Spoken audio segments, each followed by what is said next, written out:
Bonjour à tous, j'espère que vous allez bien. On se retrouve aujourd'hui pour une toute nouvelle vidéo. On va faire l'avant-match de la rencontre entre le Barça et Séville. Déplacement du côté de l'Andalousie pour Barcelone. Juste avant de commencer, un grand merci à DA Design pour sa miniature. C'est grâce à lui qu'on peut avoir d'aussi belles miniatures sur la chaîne. Donc je vous mets tous ces liens Insta et Snap à l'écran et en description. Vous pouvez cliquer pour aller le DM et lui demander ce que vous voulez. Il vous fera vraiment un travail de qualité. Un grand merci à lui. Également, n'hésitez pas à liker la vidéo, à la partager, à la commenter, à vous abonner à la chaîne et à activer la cloche. Ça m'aide vraiment énormément. Merci à tous ceux qui le feront.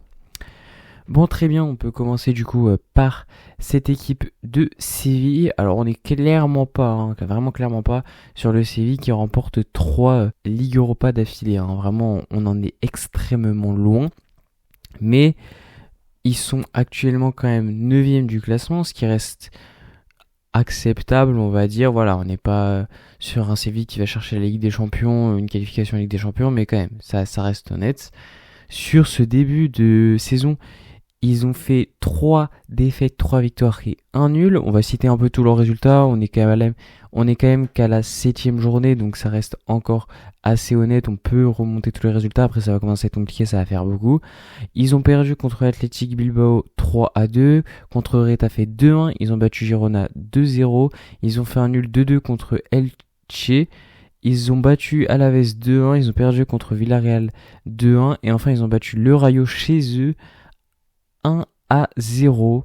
Donc belle perf, battre le Rayo Vallecano chez eux, franchement faut y aller. Je vous rappelle quand même que même nous on n'y est pas arrivé, donc ça reste plutôt pas mal. On enchaîne avec leur effectif. Ils ont au gardien Vlaco Dimos, très très bon gardien, il est notamment passé par Benfica, il était vraiment très fort là-bas. Après je sais qu'il est allé à Nottingham Forest mais qu'il a pas joué, il y avait des histoires comme quoi il n'était pas vraiment voulu, etc. Bon, en tout cas, belle pioche de la part des Sévillans.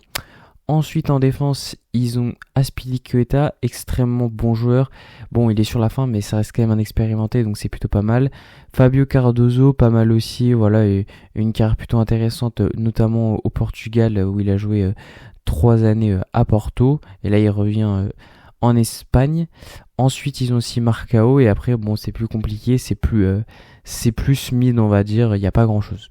Ensuite, au milieu, ils ont Ruben Vargas. Alors ça, c'est un très très bon joueur, vraiment Ruben Vargas, très très bon joueur. Il était à Augsbourg, franchement, c'est une belle pioche de la part de Séville. Il était très bon à Augsbourg, je m'en souviens. Ensuite, ils ont aussi Lucien Agoumé, qui est français, plutôt bon, il me semble, de tête. Ils ont aussi Koudé, lui, ça fait beaucoup plus longtemps qu'il est là, expérimenté de la Liga, donc très très bon joueur également.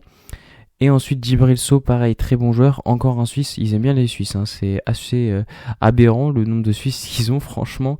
Donc voilà, ensuite ils ont Manu Bueno, je crois que c'est une pépite côté Séville. Et on peut passer aux attaquants, où là ils ont Alexis Sanchez, je pense que j'ai pas besoin de vous présenter Alexis Sanchez, Akor Adams ou encore Isaac Romero, donc des attaquants respectable, on va dire, plutôt bon pour la Liga. Franchement, leur effectif, il est plutôt pas mal. Franchement, je pense qu'un top 10 en Liga, ça serait ce qu'il leur faut. Globalement, je pense que avec cet effectif, c'est ce qu'ils doivent viser. En tout cas, moi, je pense que c'est plutôt là où ils devraient être. Environ, après, à voir ce qu'ils font. Mais voilà, 9e, ça me semble plutôt honnête pour un effectif comme celui-là.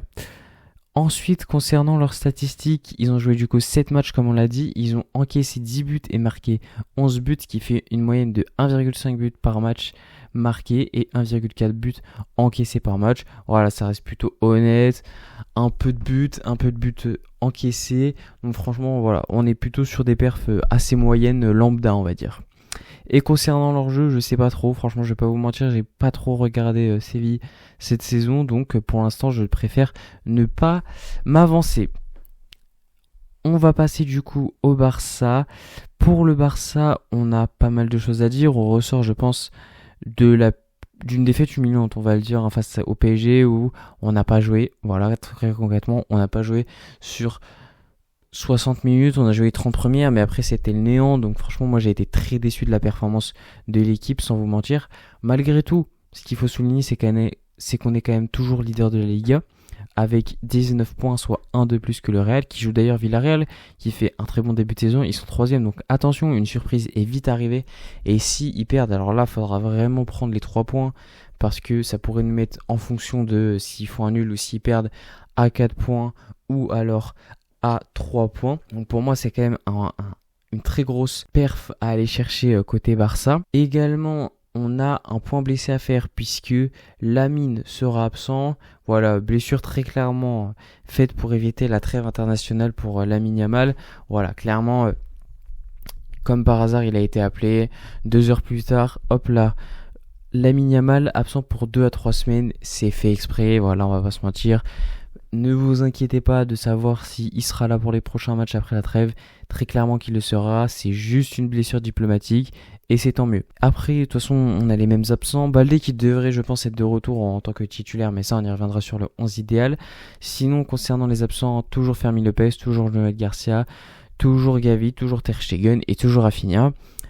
Fermin Lopez et Rafinha devraient revenir normalement, si tout se passe bien, après la trêve internationale, donc environ dans 2 semaines et demie, on va dire.